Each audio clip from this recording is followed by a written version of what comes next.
الحمد لله رب العالمين والصلاة والسلام على سيد الأنبياء والمرسلين أما بعد فأعوذ بالله من الشيطان الرجيم بسم الله الرحمن الرحيم إن الله وملائكته يصلون على النبي يا أيها الذين آمنوا صلوا عليه وسلموا تسلیما۔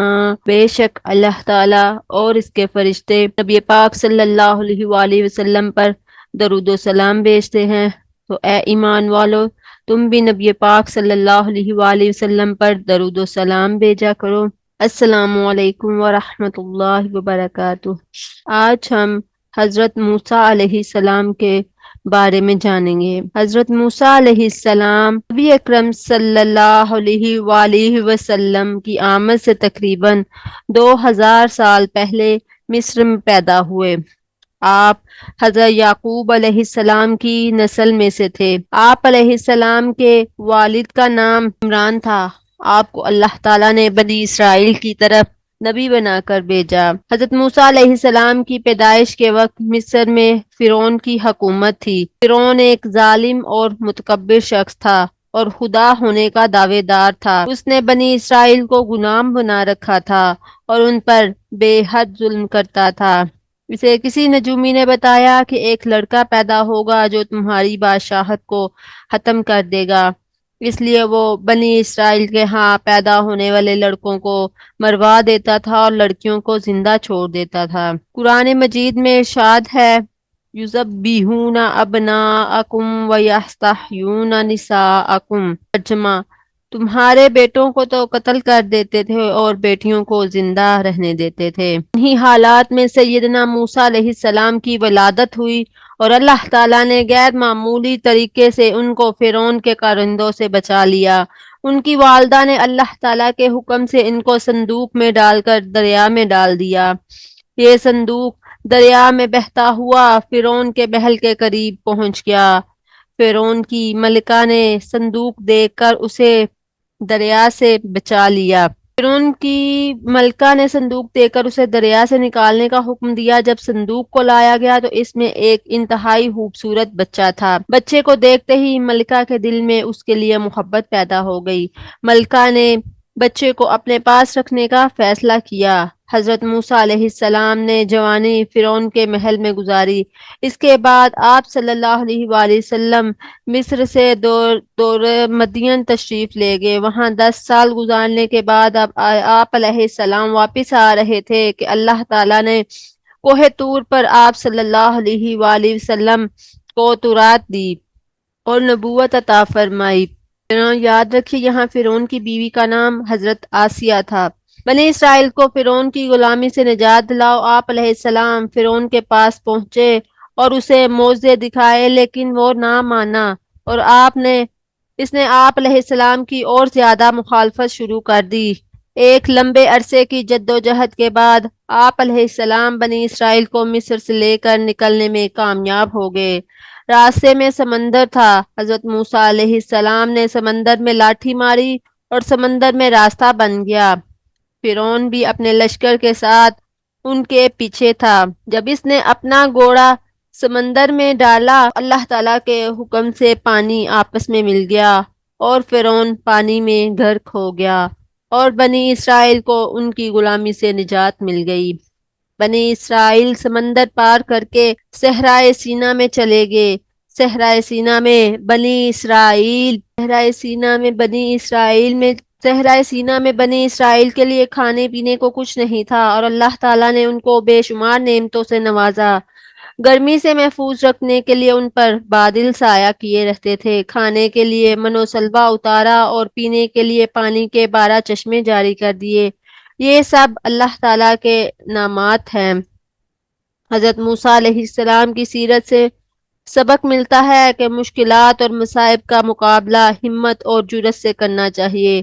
جب بندہ مشکلات میں استقامت کا مظاہرہ کرتا ہے اور اللہ تعالیٰ پر توکل کرتا ہے اور اپنے دین پر ثابت قدم رہتا ہے تو اللہ تعالیٰ اس کی مدد فرماتا ہے۔ حضرت صلی اللہ علیہ وآلہ وسلم کی تسکین کا ذکر اور حضرت موسیٰ علیہ السلام کا ذکر۔ جس طرح اکثر منکرین نے پیغمبروں کے معجزوں کو جادو اور پیغمبروں کو جادوگر بتلایا، فرعون اور اس کے ساتھیوں نے بھی حضرت موسیٰ علیہ السلام کے عصا اور ید بیضاء کو دیکھ کر جادو کہا۔ جس ذلت اور ہواری سے ہلاک ہوا، اس کا قصہ تفصیل سے سورہ راہ میں گزر چکا۔ اس قصے میں بھی حضرت صلی اللہ علیہ وآلہ وسلم کی یہ تسکین اللہ تعالیٰ نے فرمائی ہے کہ اگرچہ قریش معجزہ اور قرآن کو جادو اور نبی تم کو جادوگر بتلا رہے ہیں، بلاہ فرعون کے جادوگروں کی طرح اکثر ان میں سے قائل ہو کر اسلام لائیں گے، اور فرعون کی طرح جو سرکشی پر اڑے رہیں گے ہلاک کر دیے جائیں گے۔ اللہ کا وعدہ سچا ہے۔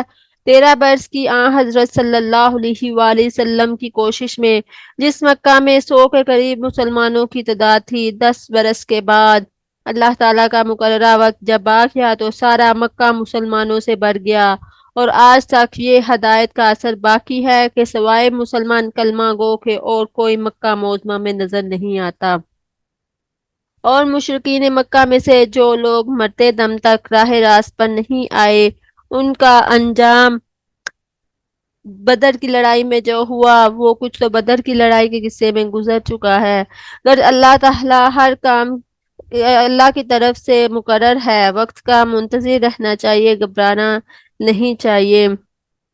حضرت صلی اللہ علیہ وآلہ وسلم کو اس بات کا بھی رنج رہتا تھا کہ نبی ہونے کے بعد 13 برس آپ مکہ میں رہے اور مکہ میں کچھ کم 100 آدمی مسلمان ہوئے۔ آپ چاہتے تھے کہ اسلام جلدی جلدی زور پکڑے اور جھٹ پٹ مسلمانوں کی ایک بڑی جماعت قائم ہو جائے۔ اللہ تعالیٰ نے حضرت موسیٰ علیہ السلام کے قصے سے آپ کی تسکین فرمائی کہ یہ کچھ رنج کرنے کی بات نہیں ہے، منکروں کے دل بڑی مشکل سے پھرتے ہیں۔ موسیٰ علیہ السلام کا ایسا بڑا معجزہ قبطیوں نے دیکھا کہ جادوگر سب ہار گئے، مگر قبطیوں میں سے چند وہی آدمی مسلمان ہوئے۔ حضرت موسیٰ علیہ السلام نے ان لوگوں سے جو ایمان لا چکے تھے یہ کہا کہ جب تم ایمان لا چکے اور مسلمان ہو گئے تو اب خدا ہی پر بھروسہ کرو، اور فرعون اور اس کے گروہ کا کوئی خوف نہ کرو۔ ان لوگوں نے کہا کہ ہاں، ہم نے خدا پر بھروسہ کر لیا، اور پھر خدا سے دعا کی، اے خدا، ہم کو اس ظالم قوم کے فتنہ سے بچائیے اور ان کو ہم پر فتح یاب نہ کیجیے، ورنہ فرعون اور اس کی ساری قوم یہی کہے گی کہ ہم حق پر ہیں، اور ایسی باتیں دل میں سوچ کر اور زبان سے کہہ کر یہ لوگ فتنے میں پڑے رہیں گے۔ جب فرعون اور اس کے ہمراہیوں پر عذاب آنے کا زمانہ قریب آیا تو اللہ تعالیٰ نے حضرت موسیٰ علیہ السلام اور ان کے بھائی حضرت ہارون علیہ السلام کو بذریعہ وحی کے ذریعے یہ حکم دیا کہ تم اپنی قوم سمیت ان کفار سے علیحدہ ہو جاؤ اور اپنا الگ محلہ بسا لو، اور گھروں کا رخ قبلہ کی طرف رکھو، اس میں نماز پڑھا کرو تاکہ فرعون کے ظلم سے امن میں رہو۔ نماز کا حکم اس واسطے ہوا تھا کہ کثرت سے نماز پڑھنے سے بلائیں دفع ہوا کرتی ہیں۔ نصیحت کے موافق بنی اسرائیل نے توحید اور شریعت موسوی کے احکام کی تعمیل کا اقرار جب کر لیا تو اللہ تعالیٰ نے اپنے وعدہ کے موافق ان کو نجات کی خوشخبری دی۔ فرعون کا قصہ اور حضرت موسیٰ علیہ السلام کی دعا کا قبول ہونا۔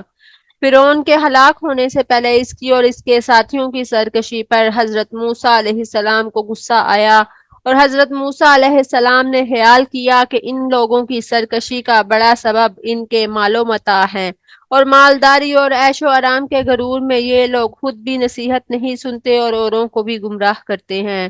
اس وقت حضرت موسیٰ علیہ السلام نے اس غصہ کے خیال میں دعا مانگی اور حضرت ہارون علیہ السلام آمین کہتے گئے۔ دعا کا حاصل یہ ہے کہ یا اللہ، ان لوگوں کو تو نے مال و متاع جو دیا ہے وہ ان سے چھین لے، اس لیے ان کا مال ان کے خود گمراہ ہونے اور اوروں کو گمراہ کرنے کا سبب ہے، اور اس مال کے چھین لینے کے بعد ان کو ایسا فاقہ مست بنا دے کہ بغیر مال کے بھی ان کا وہی غرور اور سرکشی باقی رہے، اور اس غرور اور سرکشی کے سبب سے جھٹ پٹ تیرا عذاب نازل ہو۔ خدا کی پناہ نبی کی بد دعا تھی۔ اس پر اللہ تعالیٰ نے فرمایا، تمہاری اور تمہارے بھائی ہارون علیہ السلام دونوں کی دعا قبول کی گئی، مگر تم جلد بازی نہ کرو، خاطر جمع رکھو اور اپنے کام پر جمے رہو۔ اکرمہ کا قول ہے کہ حضرت موسیٰ علیہ السلام نے دعا کی تھی اور ہارون علیہ السلام نے آمین کہی تھی، اس لیے خدا نے فرمایا کہ تم دونوں کی دعا قبول کی گئی۔ اس سے معلوم ہوا کہ آمین کہنے والے کو بھی دعا کرنے والا ٹھہرایا جاتا ہے۔ فرعون کا ڈوبنا قادر مطلق کی بہت بڑی نشانی ہے۔ اللہ تعالیٰ نے فرعون اور اس کے رفیقوں کو دریا میں ڈوبنے کی کیفیت بیان کی کہ ہم نے بنی اسرائیل کو دریائے کلزم سے صحیح سلامت پار اتار دیا۔ پھر فرعون اور اس کے لشکر نے بنی اسرائیل پر ظلم اور زیادتی کرنے کے واسطے ان کا تعاقب کیا۔ جب دریا کے کنارے پر پہنچے تو جبریل علیہ السلام کو حکم ہوا کہ وہ گھوڑی پر سوار ہو کر فرعون کے سامنے سے نکلے۔ فرعون کا گھوڑا بھی گھوڑی کے پیچھے ہو لیا اور دریا میں جا پڑا، اور اس کے لشکر والوں نے اس کی پیروی کر کے اپنے تین دریا میں ڈال دیا۔ فرعون جب غرق ہونے لگا، ہلاک ہونے کے قریب پہنچا، اس وقت اس نے کہا کہ میں اس خدا پر ایمان لایا جو وحدہ لا شریک ہے، وہ خدا جس پر نبی بنی اسرائیل ایمان لائے۔ فرعون نے باتمنائے قبول ایمان کا مضمون 3 مرتبہ تکرار کے ساتھ ادا کیا، لیکن یہ ایمان قبول نہ ہوا، کیونکہ ملائکہ اور عذاب کے دیکھنے کے بعد ایمان مقبول نہیں۔